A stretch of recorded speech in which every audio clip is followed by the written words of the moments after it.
In Lucknow, tradition doesn't sit in museums. The old and the new don't compete. They coexist.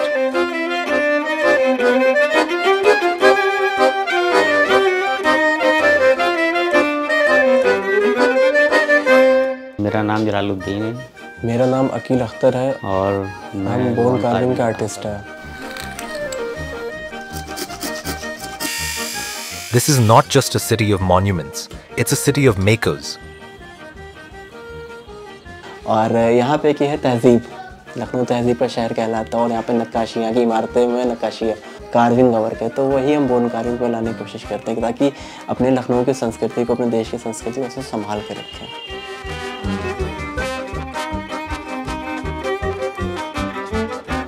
This father-son team is preserving this dying craft, adapting it with a mix of old practices and modern approaches.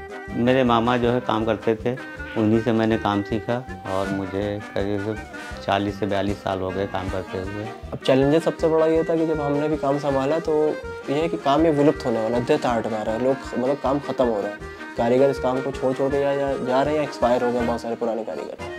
तो हमने देखा कि काम बहुत अच्छा है, इज्जत भी बहुत इस काम में, लोग पसंद करते हैं, प्यार भी बहुत करते हैं, तो मेरा मन लग गया इस काम में।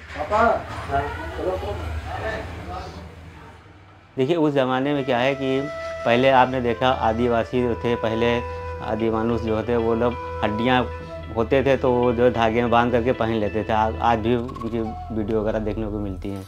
तो उनकी औरतें जानवरों की हड्डियाँ गले में पहनती थी आभूषण की तरह, तो मर्द हुआ करते थे वो खोपड़ियाँ सारे पहन लेते थे एज अ ताज की तरह, है ना।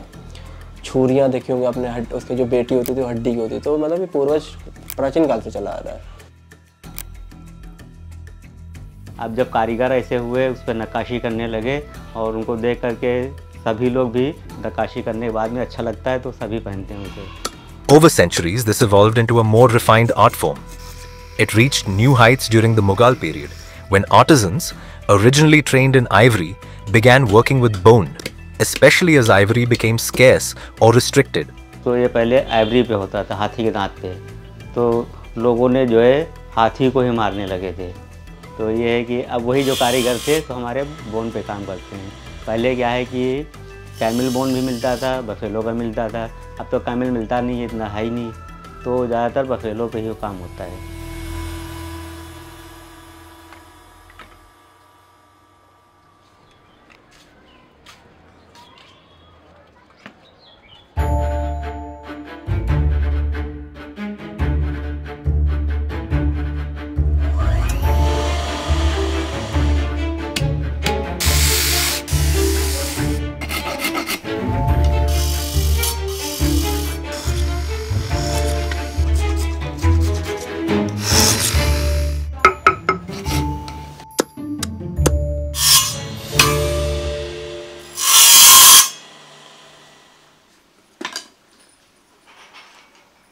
The process of bone carving begins with sourcing bones.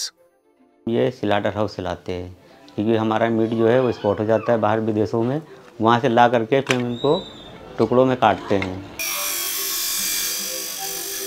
काटने के बाद में भी वसूली से छिलाई होती है। छिलाई करने के बाद में फिर ग्राइंडर से आकार दिया जाता है, गोल करना है, प्रेस करना है, जैसे भी डिजाइन करना है ग्राइंडर से होता है। The cleaned bones are then bleached, often using hydrogen peroxide to sanitize and whiten them. White हो गए सारे। After bleaching, the bones are dried completely, either in the sun or in a controlled environment, to harden them and remove all moisture. उसके बाद में इसमें महीन से सुराख किए जाते हैं, बरमे से सुराख किए जाते हैं, फिर वो एक औजार अपने हाथ से बनता है जिससे हम जाली काटते हैं। Using small chisels, files and engraving tools, the artisan carves out the design. Carved pieces are polished to enhance their appearance.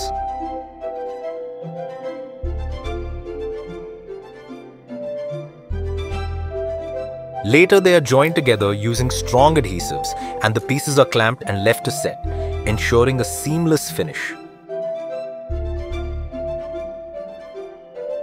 Some items also feature inlay work or painting and are then assembled into final products.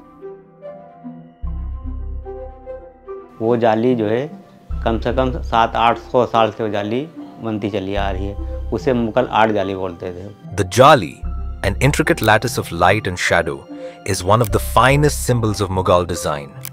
Originally carved in stone and wood, these patterns once adorned palaces and tombs.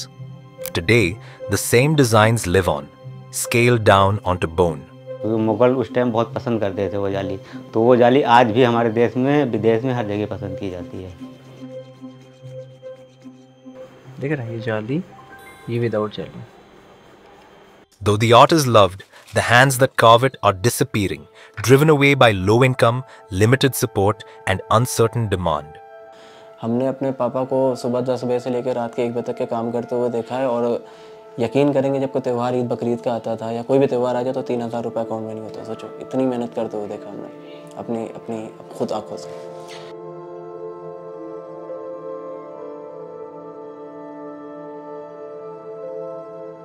करीब 15 साल से ये काम बहुत down हो गया है।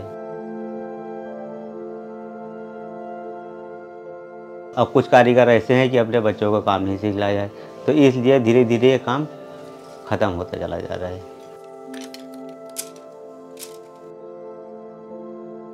यार काम इतना अच्छा बिक नहीं रहा है, और मतलब इतनी अच्छी नक्काशी है, चलना चाहिए इसको। तो पापा लोग एक टाइम था कि हिम्मत हार गया था कि मतलब ये काम छोड़ देंगे, ऑर्डर आ नहीं रहे, कुछ और करेंगे, दुकान खोल लेते हैं।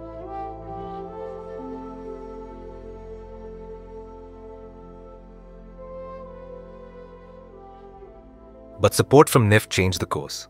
Jalaluddin and Aqeel began crafting pieces that speak to today's market. उन्होंने हमको वर्कशॉप दी, उन्होंने समझाया कि ट्रेंड के हिसाब से चीज़ें बनाना सीखो। तो निफ्ट ने हम लोग के साथ बहुत काम किया, और हम लोग का जो आज कलेक्शन में इतना ज़्यादा बदलाव और इतना फिनिशिंग देखने को मिल रहा है वो निफ्ट की बदौलत है।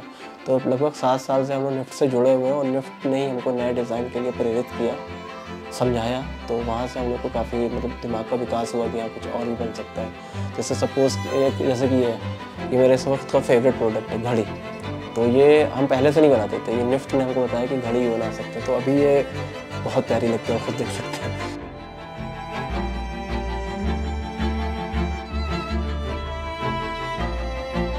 बिजनेस इनसाइडर एक है, यूट्यूब चैनल है, उन्होंने डॉक्यूमेंट्री की थी हमारी। कोविड के बाद से काफ़ी कारीगरों ने छोड़ दिया, और कोविड के बाद में जब हमारी वीडियो एक वायरल हुई है, उसके बाद में काफ़ी कारीगर हमारे साथ में लग गए हैं। जो पुराने काम छोड़ चुके थे वो वापस आ गए हैं।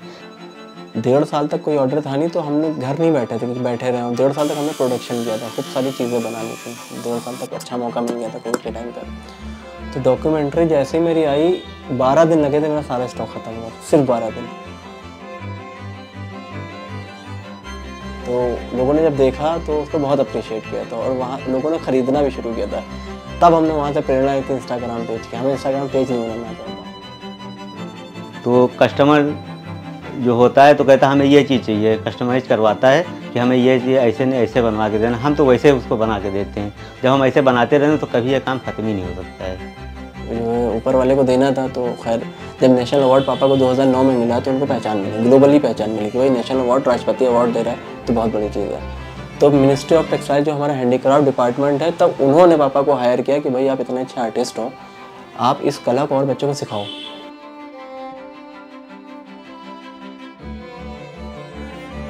देखिए, सरकार जो है वो तो चाहती है कोई भी काम हो बंद ना हो, मगर वो बंद करने में सबसे बड़ा हाथ होता है हमारा, कारीगरों का हाथ होता है। कि अगर जो है कहीं पे 500 रुपये कमा रहे हैं तो 600 रुपये अगर कहीं कमाए लगे वो काम छोड़ देते हैं। ये बड़ी दिक्कत की बात है। अब तो बहुत से जगहें हो गई हैं कि आप घर बैठे सामान बेच सकते हो, बहुत आसानियाँ हो गई हैं। अच्छा काम बनाओ, तुरंत बिकता है। By blending age-old techniques with modern thinking, their craft, once at risk of fading, is now reaching people far beyond the lanes of the city. In every carved piece, the past lives on, reimagined for the present and carried into the future. A word from our sponsors. The pretty collection by Abharan, starting at just ₹25,000, has pieces that are meticulously crafted, combining sophistication with unmatched comfort. Every design is thoughtfully created to feel light and look luxurious, making it ideal for both special occasions and everyday wear. These pieces are limited edition, so don't let them slip away. Shop now to find your perfect match before it's gone forever. A special thanks to Arboran Jewelers for sponsoring this film and supporting our efforts to share stories like these. We truly appreciate their generosity and belief in our work. You can explore their exquisite jewelry collection by visiting their website at arboran.com. Thank you for watching, and we'll see you in our next episode.